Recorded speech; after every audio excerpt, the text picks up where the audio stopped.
It's the lens, it's the lens, it's the lens, gotta live diverse. It's the lens, it's the lens, it's the lens, live diverse. You are listening to The Lens Living Diverse, a podcast brought to you by the CNIB advocacy team. Join Neisha, Vivi, and I as we speak to individuals with intersecting identities who live with sight loss as they share their unique stories. Hi everyone, welcome to another episode of the Lens Living Diverse podcast. I'm your host for today, Neisha. We decided to give Ben a little break this time around. In a previous episode, we talked a lot about toxic femininity, but something we didn't tackle was toxic femininity in the workplace. Now that we're starting to see a rise of people with sight loss working in the community, also diversity, equity, and inclusion has really started to be at the forefront of many organizations' hiring practice. We felt that this would be a good topic to dive deeper into. So welcome back. To continue the conversation with me is Vivi and Keya. Thanks for having us. Yeah, happy to be back. Great. And for those who did not hear our last conversation, you should go back and listen to it. But quickly, can you both reintroduce yourselves to the audience? I'll start with you, Vivi. I'm Vivi. I am situated in Manitoba, Treaty 1 territory. I'm a little prairie flower, and I am now also a co-host of The Lens, and very excited to be here. Hi, my name is Keya, residing in the GTA, and I'm a Black woman from Caribbean descent with sight loss, and happy to be part of the show. So we're going to dive into our very first question for this episode. Keya, I'll start with you. In the workplace, do you fear that if you adhere to toxic femininity, you may be rewarded, and those who don't may not go as far? Good question. So I may expand on two things when it comes to, well, one of them being the toxic femininity and also being a female Black woman. I want to bring up the hair conversation because that has been something, especially in the workplace. I've had times where I felt insecure. So for those who know me, so my hair is natural. I have thick, curly hair. Since working where I work now, I've always been a chameleon with always changing my hair, which is, my creative joy and, and embracing my Blackness. I remember some workplaces, I would hear comments on, "Oh, you look so much prettier when your hair is straight." So what are you implying? Because my natural hair is my essence. It's who I am. I'm proud of my hair.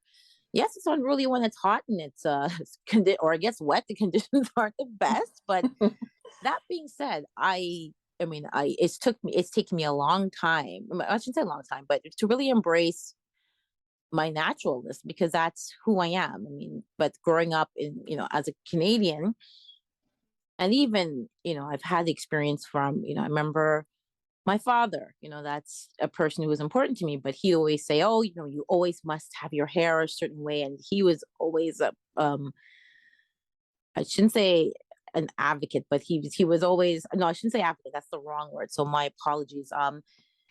He would always be critical of how I wore my hair, where, wearing it natural, "Oh, you don't look professional. You're not gonna fit into the workplace, the society. You're gonna be shunned." So those were the types of the words or the behaviors. It was quite negative. I know it's from a place, he's very old, he's passed on, but he was very old school in his thinking, where, especially from a colonial standpoint, you have to look as Eurocentric and abide by Eurocentric beauty. So even in the workplace, I've had comments, "Oh, you look so much prettier with your hair straight." Like, "Oh, well, why don't you straighten your hair? That might be more conducive to the culture. And then, Yeah. it made me think, well, what do you mean? Because I am, by right, I am just as Canadian as the next counterpart, but I don't have straight hair, I don't have blonde hair, I don't look like a European. Does that make me less acceptable in the workplace or less beautiful in the workplace? I mean, my beauty is, your beauty is one thing, but it doesn't make me less intelligent. I am capable of doing the job. You shouldn't be concerned on how, if I want to wear my hair in braids, if I want to wear a wavy crochet, if I want to wear my hair in a huge afro, which I've done. That's besides the point. That doesn't eliminate or delineate from my intelligence and my work acumen, and even the way I dress. That's another one. So, I'll let Vivi jump in because I can go on.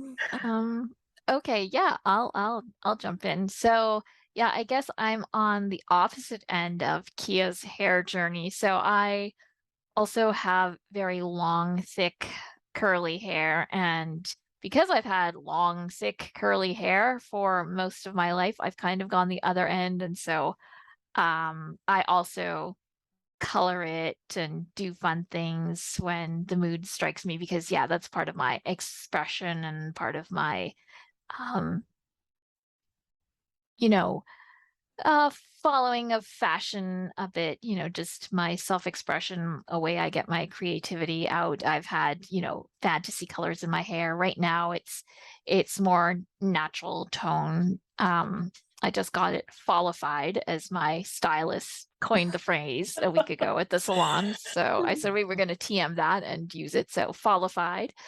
Um, and I do right now wear it for the most part flat ironed and, sometimes curled, but for the most part flat ironed because it's just a little bit more manageable for me to wear it that way because it is long and heavy and thick. Right now it's shoulder length, but yeah, just for my own personal preference. It's not that anyone's told me, you look better with straight hair. In fact, I have a really good friend who is really strongly encouraging me to wear my curls more often because, she says, you have such gorgeous curls. You should wear them more often. Like your curl pattern has changed. It's like, it's a great thing. She also rocks a natural, so she's very much endorsing and in favor of, wearing your hair natural. But I like to have the choice.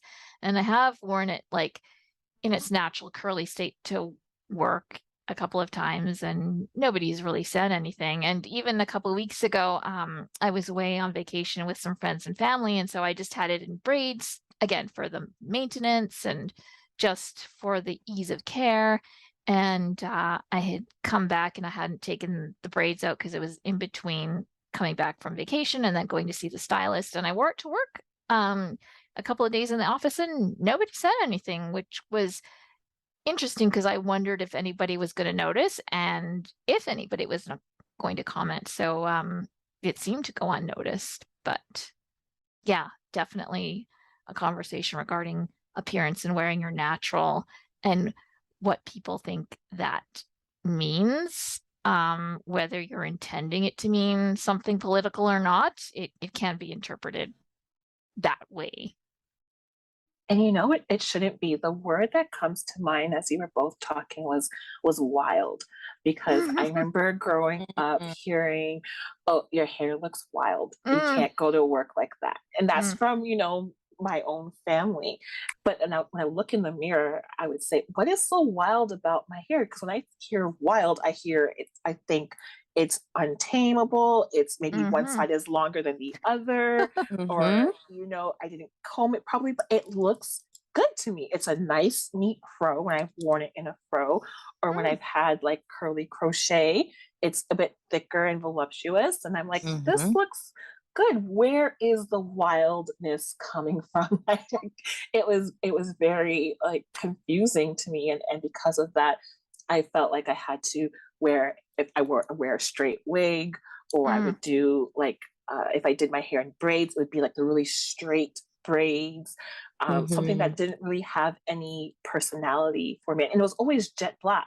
I would never put any color because I was always fearful of putting color in my hair because of what people would think or would say in the workplace.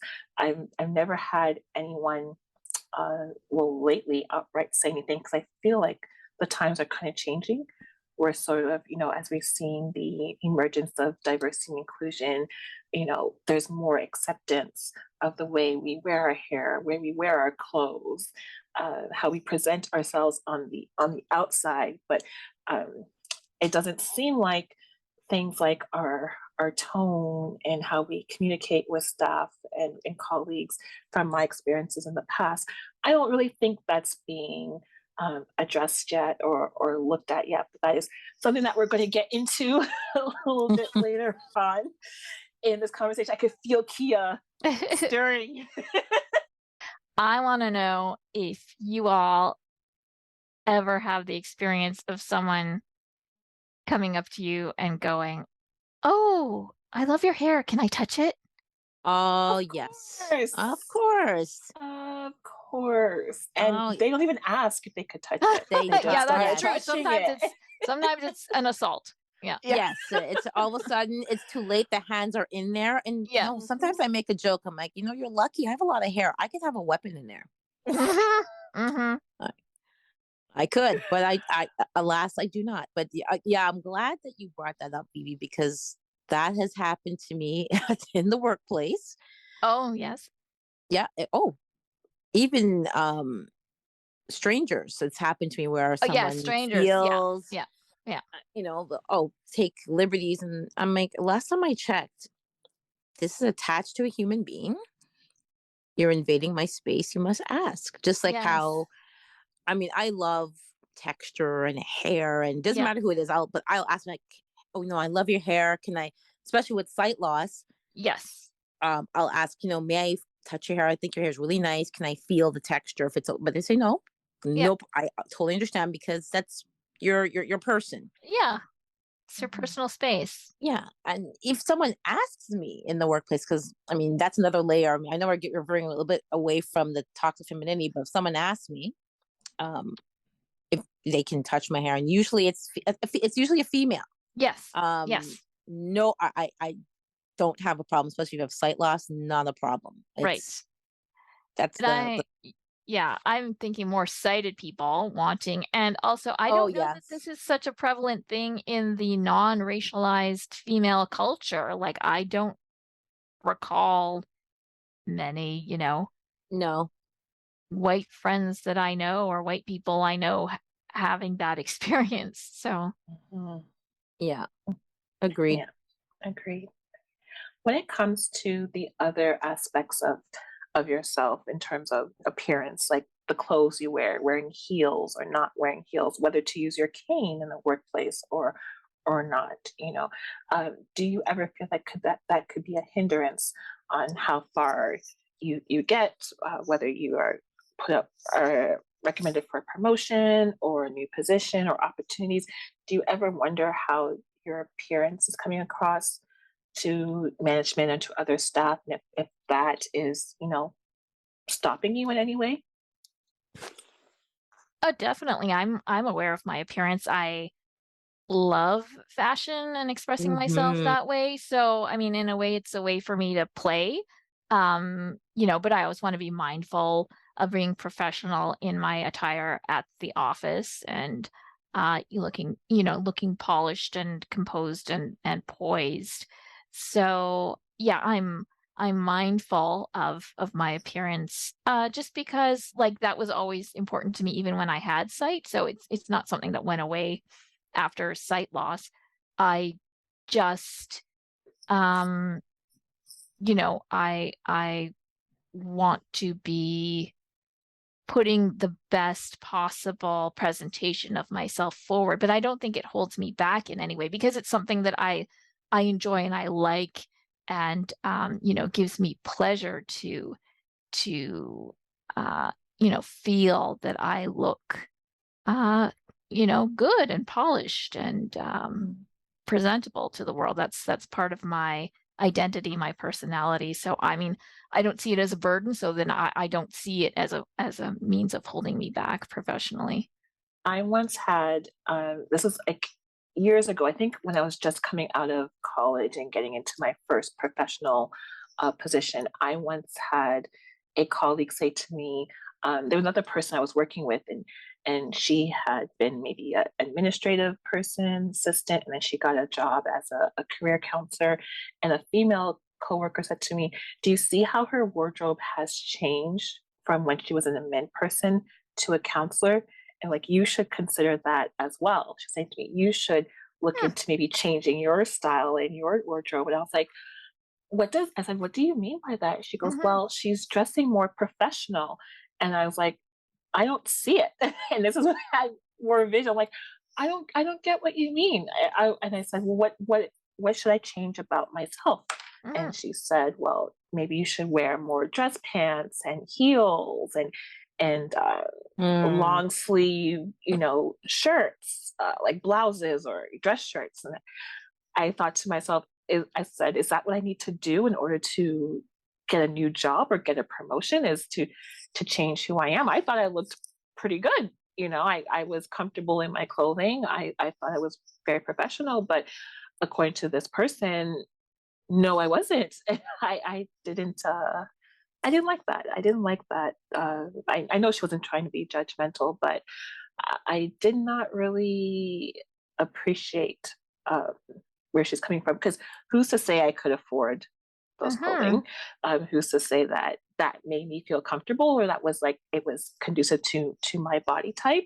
Mm-hmm. So I felt like all of that needs to be taken into consideration. And why should the clothes I wear dictate the position that I didn't even want? I didn't even want the position. So, yeah. Or just your sense of personal style. And many organizations, ours included, and Keya, you could probably speak to this more.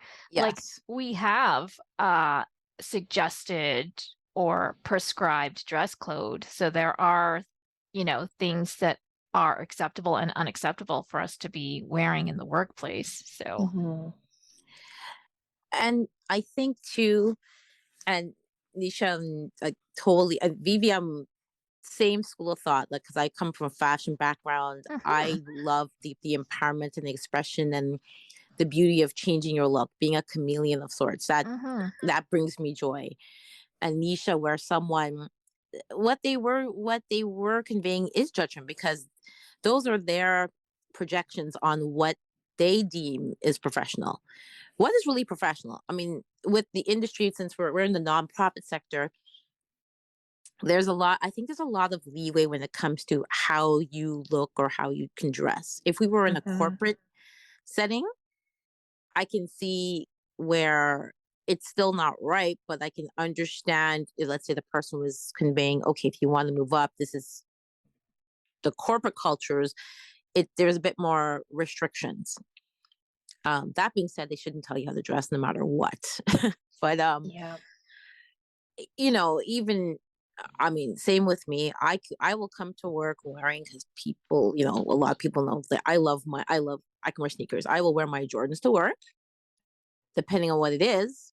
But because now, I mean, I am in a different position now, so I will still wear my Jordans. But depending on the event, I want to convey, and this is my it's my personal style.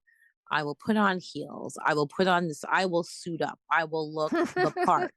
I will suit up, but that's how my pride and how and my appearance. No one's going to tell me or dictate, because you're at this level, you must wear this, because I don't think we should conform to someone else's norms or their preferences. You shouldn't be dictating how a woman should look, or what is professional for a woman. You can wear flats with jeans, a blazer, a beautiful statement necklace, and you're professional. As you say, you wear your hair, how you wear your hair, you're professional. You step forth with confidence. You have your personal style, and you go forth in the world. That's your armor. I'm gonna push back on you for that a bit, Keya, because Okay. like props to you for wearing your Jordans to work. I would never wear my sneaks to work because I don't wear my sneakers out of the house anyway. Okay. Like they are for exercise. So like again, like to your point, right? That's you. This is me. Like I just feel like sneakers are for bopping around the neighborhood and like when I'm doing my exercise. But just because I don't usually wear them in everyday life, right? But you do. So Right. that's our own individual Oh, our I own totally get that. individual what's the word I'm looking for? Our style and personality. and preference is the word I'm looking for. Mhm. But also like, you know, I don't know about you, Neisha, but like, you know, in my home office, like we received memos like, please, if you have an outward facing meeting, don't wear a hoodie. So, you know, there are some expectations about our attire. Agreed. I mean, but that's where you have to be able to use discretion. Like they're Yeah. not gonna, you know, okay, when I mentioned my Jordans, when I was I was in programming, I programmed with youth. So it was my way of, you know, I'm bringing that self-expression because I'm with young people. I'm not going to relating to them, but I'm also, it's an opportunity for, yes, I can relate, be youthful. But again, if I'm at a community function, you know, it's all your discretion. You have to know what's appropriate from when it's not. But having someone tell you in the workplace, especially as you're, you know, there are workplace norms, there's dress codes, there's specific dress codes, or there's things we have to follow. So we're representing the organization. Mm-hmm. You know, you comply with that, but still bring in your personal style. If someone's dictating, you must you must look like so and so. You know, you have to emulate this person's style. That's what I have a problem with. I agree. And I think you just nailed it like right on the head. There is a distinction between what is expected in the workplace as a whole, because we represent the organization, and someone telling you that in order to be thought of in a specific role, you must conform to this style or adopt this type of apparel. So yeah, I think you nuanced that really well. Quick game. I just had I love games. We are in an in-person, face-to-face meeting. I'm going to name 2 items and tell me if you would wear them to the meeting or not. Wait, so is this in person, not virtual? So we're seeing from head to toe. Okay. Head to toe, exactly. Okay. All right. First off, a head wrap. Yes, I've done it. No, anything I said would to not. you? Oh, okay. Keya, how was anything said to you, or? They dare not. They wouldn't dare say anything to me. Okay, so let me give you the context because I did do it. It was and everything I'm using discretion because if I were, and this hurts me because I understand we're still in a Eurocentric society. So I can push the envelope only so far. If I were in a corporate setting, I wouldn't do it. Mm-hmm. Banking, it's not right. I'm still working through those barriers in my mind. But I mean, because nonprofit, there's more leeway. There's I guess the dress culture, you can do these things. And I wore a head wrap, but the thing is, I wear my head wrap. I tied it. You know, I'm not the best at tying it, but you know, the tie where you have it bumped in the front, and I coordinated to an outfit. So I styled it up so I looked professional, or whatever quote unquote professional is. You know, I looked presentable, color coordinated. I dressed the part. I dressed how I love to dress, so I wore it. And actually, there were compliments. They're like, "Oh wow, your head wrap." I'm like, "But this is what," especially coming from a different culture. Just like someone, I know it's different from wearing a head wrap, hijab is different, and you're wearing a head wrap because you're a Sikh. But if you're from the African culture, wearing a head wrap is part of your wardrobe. That I'm taking that from even from the Caribbean culture, Western Caribbean culture, from Trinidadians. I've seen beautiful head wraps. You wear with a crisp white shirt. Okay, I'm styling. Tailored pants. You got your heels. I know I'm styling. I was just in my head. What I do. Yes. So yes, I've done it, and I will do it again. Okay, and I'm going to respond and say why I wouldn't. Well, first of all, I don't own one. So it is not in my repertoire of clothing. Second, as I said, like I usually wear my hair now, long and straight and flat iron. So I don't know that I could pull one off. And in addition to that, kind of like, Keya's point, it's something that I have to work through too. This internalized, Eurocentric, yes, colonized identity, negotiating that, because all of the things when I was in a job search, all of the articles I read was, you don't want to stand out, you don't want to wear anything flashy, you want to wear like neutral, the black blazer, you want to you want to demonstrate that you would be a good fit for that organization, so all of your clothes are telegraphing things, right? So and to Keya's point, like there's a lot more acceptance and creativity and openness, all of that's more appreciated in the nonprofit sector. But again, depending on what type of job you are going for, right? You don't know what the perceptions and preconceived notions of your interviewer are. So there's all of that to take into consideration too. So just, everything I've read is, in preparation for job interviews and how to dress for success and all of that, like no patterns, no busy, no statement pieces, just very, very sedate, I think is the word. Very neutral, nothing to detract from yourself and what you're trying what you're there to do, which is sell the product, which is you. So right. So yeah. So then I'm gonna sorry, go ahead. I'm gonna turn it back to you, Neisha. Would you wear a head wrap to work? Oh, hell yes. Amen. Have I ever worn one? No.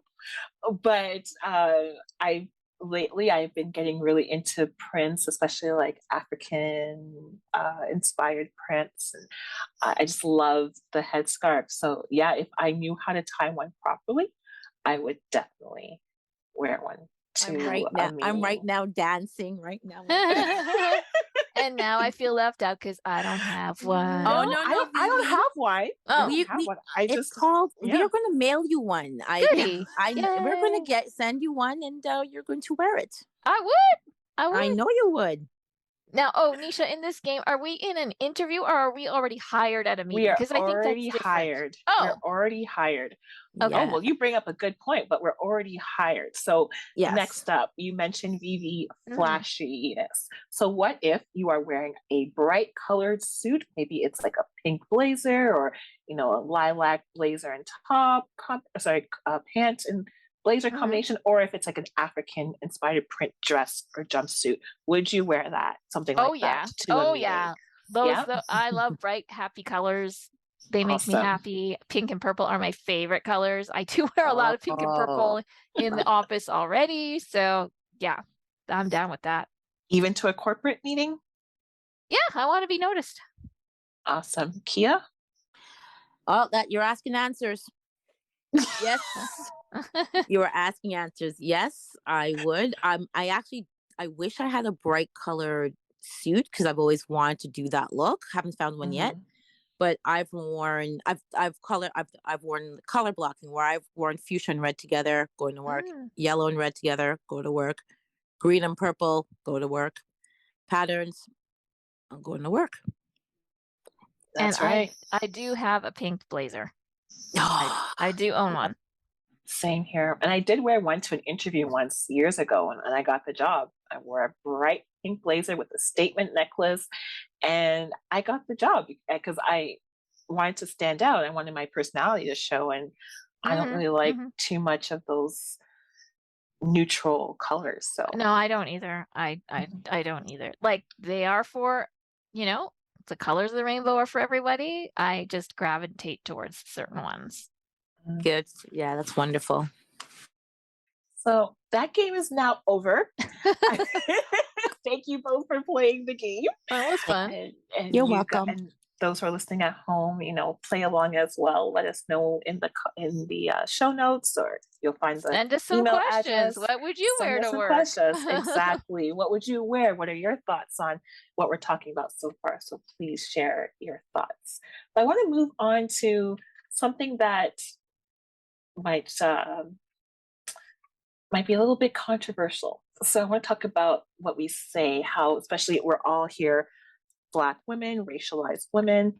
Sometimes we could say the same thing as someone who is not racialized and it come across in two totally different ways. Some people are seen as sticking up for themselves, sticking up for their rights, but we are seen as being aggressive and confrontational and dramatic and wanting to stir things up, unfortunately. So can you talk about a time where you had to be conscious of what you say, your tone, your productivity in the workplace because of your race and or your sight loss? Like, all the time, I'm aware. I'm hyper aware. I'm hyper conscious. Yeah, no, I like. Yeah. Yeah. I mean, we're laughing, but I am hyper aware. Just with the same as with my dress and my appearance. I am hyper conscious of how I am being, received in the workplace. I always want to be pleasant. I always want to be positive. I always want to be as kind as possible. Like, I am very, very aware of how I am being engaged with in the workplace. Did that come with time, or did you always know that from the time you started off your career, whether it be in school or work? Did you always know that? Yeah, it started off in school because as a person with, at the time of my education, moving from partial sight to sight loss, I became aware that I was being seen now, even and heard, even when I couldn't see people. So I wanted to be mindful of, again, how I was portraying myself, how I was being portrayed, how I was being interpreted, for lack of a better phrase. And then when moving into the path of career, just being in an office setting, you're engaging with other people. Not everybody thinks the same. Not everybody responds the same. I mean, we do workshops about, mediation and things like that. And, there's the example, like, when you said A, I heard B. Did you mean C? So I'm just always aware of how I say what I say it. The manner in which I say it, even drafting an email and things like that. It's just something I am very, very aware of. Sometimes it's anxiety provoking, but yeah, it's something that's present for me. And just with, without getting into too much detail, some encounters that I've had, yeah, it's made me even more conscious of how I'm being perceived. Keya, what about yourself? I can totally relate. Hyper aware, and I think even more so now because I'm in a position of leadership. Mm-hmm.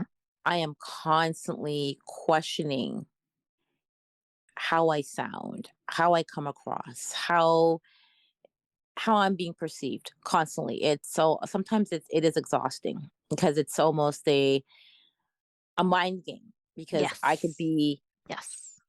I can be communicating in a way where, okay, I think I'm sure I sound fine to the other person, but in my mind, oh gosh, maybe I should have said it this way because I'm constantly doubting, okay, maybe I sounded too harsh. Yes, Or maybe exactly. Yeah. I'm sound like I'm kind of dictatorial, or you question, you start questioning yourself on, okay, so am I not being a good communicator, or again, am I harsh enough, or I'm not or I'm too harsh? It's that seesaw all the time of the mental gymnastics of how you need to come across, and it's I can honestly, it is exhausting. Yep. And you know what's interesting as we're talking is, if we didn't tell the audience that we are Black women, I don't think people would have thought we were Black women, because that's something that happens a lot when it comes to tone and how we are perceived, especially over the phone. You know, we have that too, is like when we're in our professional settings, we kind of are chameleons, where we conform to the way people talk and speak to each other. Like, that's all that to say, it's like, if people sometimes knew over the phone that they were talking to a Black woman, I think my responses from them would be a lot different. Yeah, that'd be Yeah. interesting. Yeah, I like how you mentioned like the kind of code switching we have to do, Neisha. And it's a constant, right? So yeah. And not that my name gives it away, because people sometimes think I'm gosh, Indian. no. I mean, names, But, you know, names are, they're becoming less and less of an identifier in terms of race and ethnicity these days, I think. So you hear my name, Vivi, like what does that mean to you? So Right. that is true. That is true. But I find that, like, I'll give a few examples for myself, not going too deep, but I found that I'm doing things in previous jobs where I feel like I had to do 10 times more than my other counterparts just to prove that I belong sometimes. You know, I find myself in times past, like, doing things that I've had other people say, "Oh, I just got this person to do," or "I just got that person to do." And I'm like, well, I feel like I can't do that. If someone asks me to do someone's, timesheet, I'm like, okay, I have to do it. I can't say, "Oh, I don't know how to. Can you do it for me?" I kind of have to figure it out for myself, where people in the past have been like, "Oh, I just got this person to do it because I didn't know what to do." And that person was not a person of color. So I feel like I don't have that opportunity to say I can't. I have to figure it out. And it's partly because of, well, it's because of my sight loss, and because of I'm a woman of color, because I want people to think, because I have sight loss, that I can't do something. I want people to think that I can do it and I will get it done, because I do not want to give them a reason to say she can't do something because she can't see. And it's that overcompensation that we always have to do more. You have to figure it out. And if you don't know it, you better figure it out. Because, like, as you said, other counterparts, and I've seen it happen as well. Oh yeah, I just got so and so doing them, and and they'll get it done. Especially with having sight loss, it takes us 50 steps where a sight person takes 10. And I agree with you, Neisha, where I've had to just you figure it out, because you don't want them to think you're incompetent, or you're again with the microaggressions. Oh, because you're Black, you're there's the connotation of you're being lazy or cutting corners. And no, I'm working, as I said before, we work 3 times as hard to get the tasks done, to perform in the workforce, so we can be and you want to be taken seriously. So you're constantly pushing yourself. Okay, so when we were talking about a time where we had to be conscious of what we say and how we're perceived in the workplace in terms of our tone and what we're asking for, I think when I first started off in my field after graduating from college, I was very ignorant, I guess, to this. Like, I thought that the way other people spoke to managers and to other colleagues when they asked for things outright, I'm like, hey, if they're doing it, I could do it too. I guess I'm not sure if it's a positive or a negative, but I didn't take into consideration my background as being a Black woman would not get me what I'm asking for. I guess when you're in school, you're just learning about the practical, and you're not really taught about these microaggressions and and these toxic femininity traits that would possibly pop up in the workplace because you are a racialized woman. So I had to learn the hard way, unfortunately, early on in my career in social services. So, what are some things we could do to combat toxic femininity in the workplace? I think for me, how to identify it and let a person know. Let's make them aware of, especially if it's someone exhibiting these. I guess I'll use the microaggression word for now. The microaggressions are exhibiting the toxic femininity towards you. Make them aware, trying to make them aware of it. And it is that advocacy piece is always, it always is tiring, but advocate, make them aware. It's time to address it, but I'll bring it back to what I said in the beginning, just be as tactful as possible, because that also, I think, adds to your own professionalism. Mm-hmm. It's so easy to be angry or to be frustrated and act out in that way. Mm-hmm. Totally agree. I so relate to what you're saying, Keya. Like, it's, if I knew what I know now, like if I knew it back then, I would have done a lot of things differently. Unfortunately, I would have had to do a lot of things differently. I would have known I had to just listen and not say anything and take into consideration my Blackness and, you know, how I am perceived as a Black woman before I spoke, and having to, you know, change my wording a little bit. Even though I'm saying the exact same thing, I'm using the exact same tone, I still have to take into consideration first that I am a Black woman first, and that's unfortunately what you see, and then everything I do next will be secondary to whatever it is that I'm dealing with at that time. Even with a comment about my clothing, like how I mentioned earlier, the person saying, you know, you need to change the way you dress for the position, even though I was wearing Black leggings and a nice sweater or something like that, I would have known, okay, this is still professional, this is still comfortable, this is still me. What is it that you're referring to? What is it that you're talking about? I would know how to address it differently and not try to change the way I am to conform to somebody's ideals about what professionalism is. I should have just stuck to what I knew was true to me, and that I was still presentable, because I wasn't wearing hoodies to the workplace. I wasn't wearing track pants. I was looking professional, and I should have stuck to my guts. So yeah, Vivi, I'll move on to you. What are your thoughts on what we could do moving forward to combat toxic femininity in the workplace? To answer your question, I agree with everything you both have said. I would add to that, lead with diplomacy.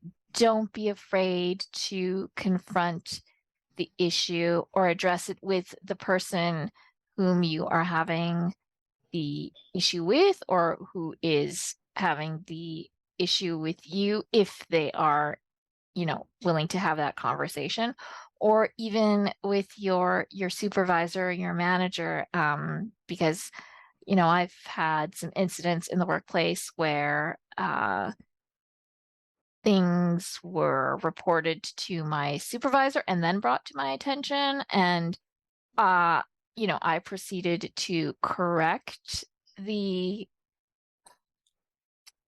perceptions of the information that was received, and, you know, just clarify what the situations were in each individual case. And I will say from experience that it is empowering to have the opportunity to, you know, hear something and correct it or clarify or say, you know, no, that's not what happened. This is actually what happened. And maybe if this person had come and addressed me or spoken to me directly, I would have had the opportunity to do so. And, you know, maybe in the future, if things like this happen, you could suggest that they come to me before they come to you. So, but I do think it is, if at all possible, the best way to proceed to speak directly, and as Keya is saying, confront with tact and diplomacy, because yes, we are being perceived by our appearance, at times by our race, and it's just something that we need to be conscious of in every interaction that's professional. Very well said. The world is changing. The workplace is changing. It's time that we've always been here. Black women, racialized women, we've always been here with our bright colored clothing, head wraps, natural, beautiful curly hair. It's just time that people accept it, and get used to it, because we ain't going nowhere. It's gonna be That's right. here, and it's just gonna get more beautiful and just better with time. So Well said. So with that said, I want to say thank you, Vivi, and thank you, Keya, once again for joining me on another episode of The Lens Living Diverse. Your opinions, your insight, your vulnerability was very much appreciated. This was a wonderful conversation. And to listeners out there, thank you so much for joining us on another episode. If you like what you heard today, please make sure to like, comment, and subscribe to The Lens Living Diverse. You can find us on all streaming platforms. And if you wish to leave us a comment, or you have a topic suggestion, or you'd like to be a guest on a future episode, please feel free to email us at advocacy@cnib.ca. Thank you so much for being here. Look forward to having you all listen to our future episodes. Until next time, bye everyone.